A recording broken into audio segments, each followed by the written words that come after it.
M के times news में आपका स्वागत है। मैं हूं एम के आजाद।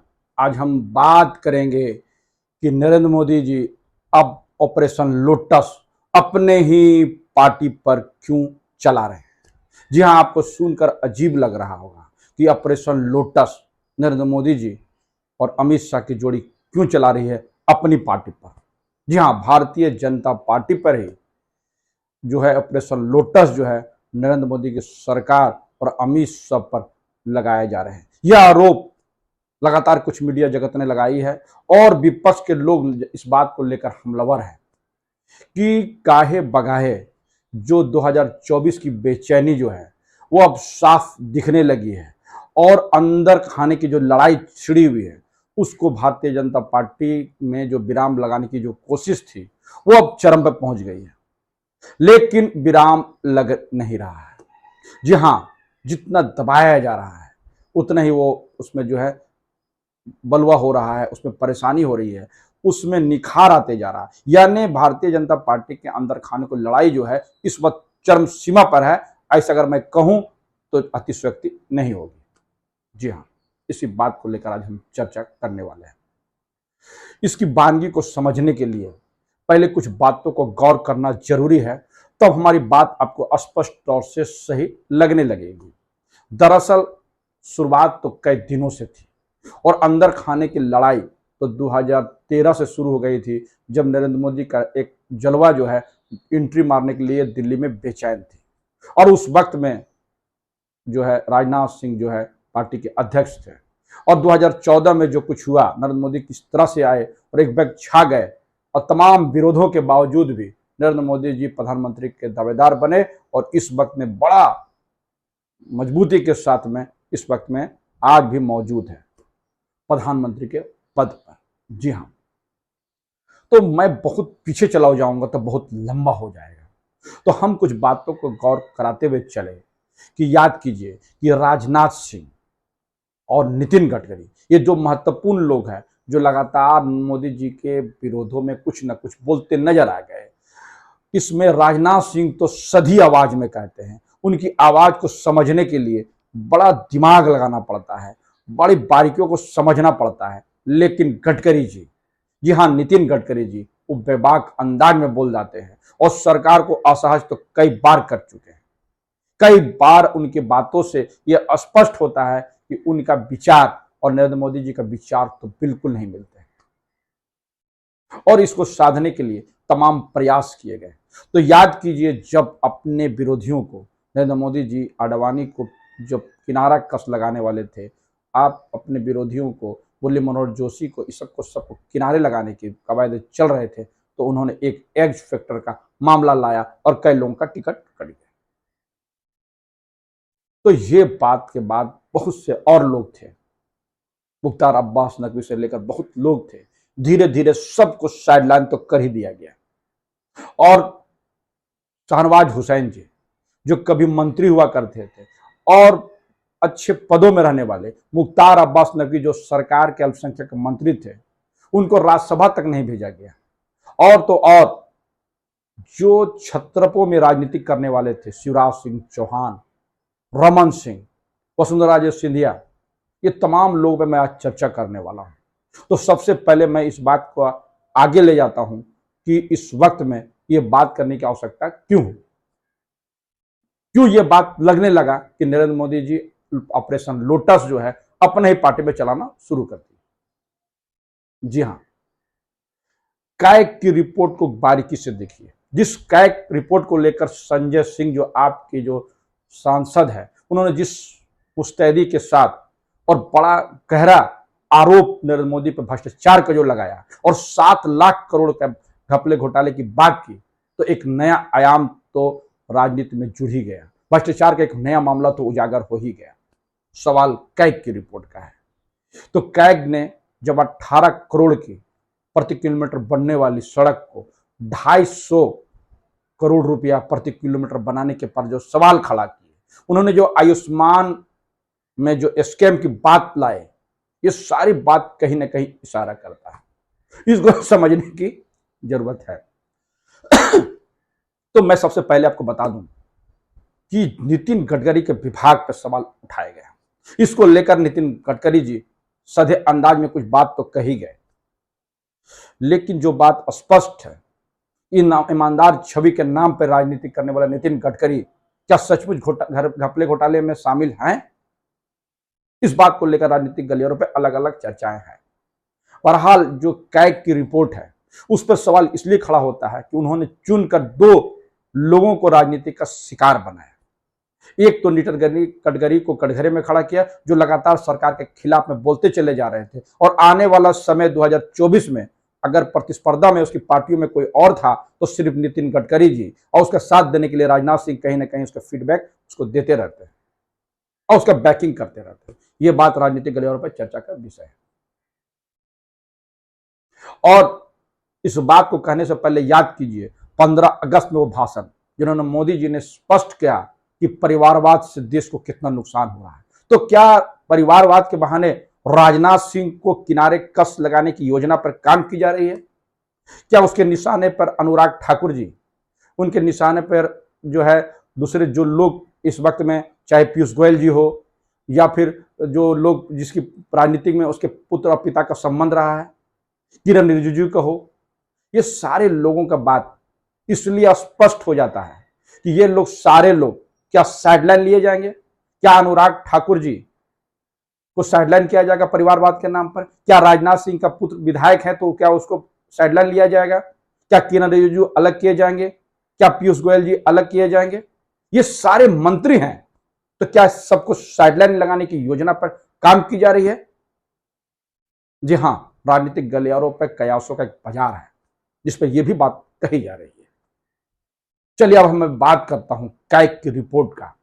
कैग की रिपोर्ट जिसमें कैग के जो इस वक्त में सर्वे सर्वा है, जो गिरीश चंद्र मुर्मू जी के बारे में जो बात की जा रही है, वो तो गुजरात कैडर से है, और लगातार उसके बातों में इसलिए सवाल खड़ा हो जा रहा है क्योंकि वो गुजरात लॉबी से यानी गुजरात कैडर के हैं, और जब मुख्यमंत्री थे नरेंद्र मोदी जी गुजरात के, तो उसके प्रधान सचिव का पद संभाल चुके हैं और कई महत्वपूर्ण भूमिका जो है उनको निभा चुके हैं। और इस तरह जहां इनकाउंटर में सीबीआई ने 2013 में मुर्मू से पूछताछ की थी और पुलिस महानिदेशक ने भी उस पर कई तरह के आरोप लगाए, जिसको जो है मुर्मू जी, जो गिरीश चंद्र मुर्मू जी है, जो कैग के इस वक्त में सर्वे सर्वा है, उस खारिज करते हुए चले आ रहे हैं। लेकिन आरोप लगा, और फिर वही बात कि टारगेटेड क्यों है, कैग की जो रिपोर्ट है वो टारगेटेड मंत्रियों को क्यों है?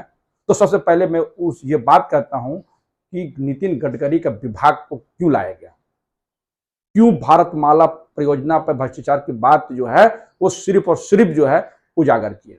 दूसरे मंत्रियों का जो महत्वपूर्ण मंत्रालय है, जैसे रेल मंत्रालय है जिसका बड़ा बजट था, और कई महत्वपूर्ण मंत्रालयों पर कोई उंगली नहीं उठाई गई, तो नितिन गडकरी के विभाग पर क्यों सवाल खड़े किए गए? जी हां, इसी बात को समझने की जरूरत है। तो इसको लेकर सवाल खड़ा हुआ है। दूसरा जो महत्वपूर्ण था आयुष्मान को लेकर, तो आयुष्मान को लेकर जो सवाल खड़ा किए, उस सवाल के घेरे में सबसे बड़ा जज में तो शिवराज सिंह चौहान जी आ रहे हैं। और याद करिए कि जब आडवाणी जी की चलती हुआ करती थी पूरे भारतीय जनता पार्टी में, और उसके चहेते शिवराज सिंह चौहान हुआ करते थे, और शिवराज सिंह चौहान कई मामले पे और कई बार आडवाणी की तारीफ में बड़ी लंबी लंबी पुल जो बांध चुके हैं। और अंदर खाने की रिपोर्ट पर यकीन किया जाए तो वर्तमान में नरेंद्र मोदी और अमित शाह और शिवराज सिंह चौहान के बीच में सब कुछ सामान्य तो बिल्कुल नहीं। गाहे बगाहे शिवराज सिंह चौहान और नरेंद्र मोदी जी के बीच में कुछ न कुछ करवाहट तो आ ही जाता है। शिवराज सिंह चौहान आरएसएस कैंप के बताए जाते हैं, उसके चहेते बताए जाते हैं, और यही वजह है कि उनके समकक्ष होने के नाते, यानी मुख्यमंत्री जो थे जिस वक्त में नरेंद्र मोदी, उस वक्त में शिवराज सिंह चौहान की ज्यादा चलते थे। और जो प्रधानमंत्री के जो दौड़ में बातें आई तो उसमें शिवराज सिंह चौहान का भी नाम आगे चल रहा था। जी हां, कई मामले हैं। तो ये सारी बातें जब आयुष्मान को लेकर उठाया गया, आयुष्मान कार्ड को लेकर उठाया गया, तो बताया जाता कि सबसे ज्यादा घपले घोटाले तो मध्य प्रदेश में आए, जी हां, 400 मृत लोगों का इलाज चलने की बात सामने आई है। यानी जो मर चुके हैं उसका भी आयुष्मान के तहत इलाज हुआ है। ये बड़ा स्केम है। और 3 नंबरों में करीब 10 लाखों लोगों का इलाज की बातें इस जो है कैग की रिपोर्ट में सामने आ रही है। यानी 3 ही नंबर जो आप स्क्रीन पर देख सकते हैं, वो नंबर कौन कौन है अब स्पष्ट तौर से देख लीजिए कि वो नंबर कौन कौन से है, कितने लोग, करीब 10 लाख लोग तो बताए जाते हैं इन 3 नंबरों पे इलाज करते हुए नजर आए। बताया तो इस रिपोर्ट में यह भी जाता है कि करीब 8,000 लोगों को एक ही समय पे इलाज चलता हुआ नजर आ रहा है। तो मैंने कहा ना कि कैग रिपोर्ट भी और दिनेश चंद्र मुर्मू जी उनके जो विश्वस्त है वो शुरू से रहे हैं और उनको महत्वपूर्ण भूमिका उस वक्त में निभाया गया कि जब जम्मू कश्मीर जो है जिसपे जो है केंद्र शासित प्रदेश बना तो सबसे पहले उपराज्यपाल गवर्नर जनरल का जो पोस्टिंग हुई तो वो दिनेश चंद्र मुर्मू का, गिरीश चंद्र मुर्मू का जी, बड़ा महत्वपूर्ण। इसके अलावा सिर्फ कैग के सर्वे के अलावा और कई विभागों को भी वो संभालते हुए नजर आए। यानी विश्वस्त अधिकारियों में जो है अगर गिनती किसी को हो रही है तो गिरीश चंद्र मुर्मू की भी हो रही है। और उनका कैग रिपोर्ट में जो जो सवाल खड़ा किया है उस सवालों का कयास जो है और विपक्षी जो हमलावर हुए हैं मैं उसी बात को कोट कर रहा हूं। जी हाँ, तो क्या वो निपटाते हैं, अपने लोग को निपटाने की कोशिश कर रहे हैं। और मैं बात कर रहा हूं कैग की बात जो रिपोर्ट तय कर रहा हूं नितिन गडकरी राजनाथ सिंह को जो किस तरह से निपटाने की कोशिश अंदर से चल रही है मैं तो उसको बता चुका हूं। लेकिन वसुंधरा राजे सिंधिया से भी नरेंद्र मोदी अमित शाह का बिल्कुल नहीं पड़ता। लगातार वसुंधरा राजे सिंधिया जो वर्तमान की जो सरकार है अपने ही सरकार के अगेंस्ट में बहुत से फैसले ले लेती है। वो बहुत कुछ लीक से हटकर भी करने के लिए तैयार है। और अभी 2 समितियां जो बनी, एक घोषणा पत्र बनाने वाली मैनिफेस्टो बनाने वाली कमेटी और एक और कमेटी जो बनाई गई है, इस कमेटी में दोनों कमेटियों में जो है वसुंधरा राजे सिंधिया को आउट कर दिया गया। और यह भी कयास लगाए जा रहे हैं कि वहां पर वसुंधरा राजे सिंधिया के नाम पर चुनाव नहीं लड़े जाएंगे, वहां नरेंद्र मोदी जी चेहरा होंगे। और जिस हिसाब से वहां पर जो उनके अगेंस्ट में रहने वाले मतलब वसुंधरा राजे सिंधिया के अगेंस्ट वाले नेताओं को प्रोजेक्ट करने की एक अंदर से साजिश चल रही है, जिसके बारे में अंदर खाने की रिपोर्ट रखने वाले लगातार प्रहार कर रहे हैं, बता रहे हैं लोगों को कि इस वक्त में वसुंधरा राजे सिंधिया जो है भारतीय जनता पार्टी नरेंद्र मोदी और अमित शाह के लिए बड़ी परेशानी का सबब बनी हुई है और निपटाने के तमाम प्रयास चल रहे हैं। एक तो लड़ाई 2024 में विपक्षी गठबंधन इंडिया से है, तो दूसरी तरफ नरेंद्र मोदी और अमित शाह को अपने दलों में लोगों को निपटाने की एक कवायदे चल रहे हैं। उनको मालूम है कि 2024 चुनाव आने से पहले ये लोग को अगर कंट्रोल ना किया जाए तो 2024 में यही लोग हमारे लिए मुसीबत बनता हुआ नजर आएगा। तमाम लोगों को वाजपेयी मंत्रिमंडल में जितने लोग थे सब आउट हो गए, चले गए। सबको मंत्रिमंडल से तो धीरे धीरे किनारे लगा दिया गया। और महत्वपूर्ण पद निभाने वाले राजनाथ सिंह की गृह मंत्रालय ले ली गई थी। उस वक्त में जो विवाद खड़ा हुआ था और जिस तरह से नारे लगाए जा रहे थे, जिस बात को कही जा रही थी, वो किसी से विवाद तो बिल्कुल नहीं। इस वक्त में रक्षा मंत्रालय संभाल रहे हैं। बड़ा संयमित और बड़े दूर से लोगों को निशाना साधने वाले राजनाथ सिंह अंदर खाने से भी अपनी रणनीति बना रहे हैं। ऐसे राजनीतिक गलियारों पर चर्चा का विषय है। जी हाँ, तो मैंने कहा ना, एक तरह से लगातार इंडिया गठबंधन से जो चुनौती मिलते चली जा रही है। और यही नहीं, आनन फानन में जिस तरह से बिना मौसम की जो बारिश वहां पर मध्य प्रदेश में लगाने की कोशिश हो रही है, ये सारी रिपोर्ट बता रही है कि वर्तमान की जो सरकार है नरेंद्र मोदी अमित शाह की जो जोड़ी की जो सरकारें हैं, वो सरकार मध्य प्रदेश को लेकर कितना सेंसिटिव है कि बिना मौसम को बरसने के लिए तैयार है। चुनाव का कोई अता पता नहीं है, चुनाव कब होगा, कितने चरण में होगा। और जिस चरण में चुनाव हो गए तो जिस तरह से सीटों का बंटवारा, यानी 39 सीटों का जो बंटवारा तो ऑलरेडी वो कर ही चुके हैं। चुनाव का अता पता ही नहीं, करीब 3 महीने का अभी वक्त बताया जा रहा। ये पहली बार हुआ कि जो भारतीय जनता पार्टी ने सीटों का पहले से अनाउंसमेंट किया। यूं तो छत्तीसगढ़ में भी कुछ सीटों पर उन्होंने अपना उम्मीदवार खड़ा कर दिया।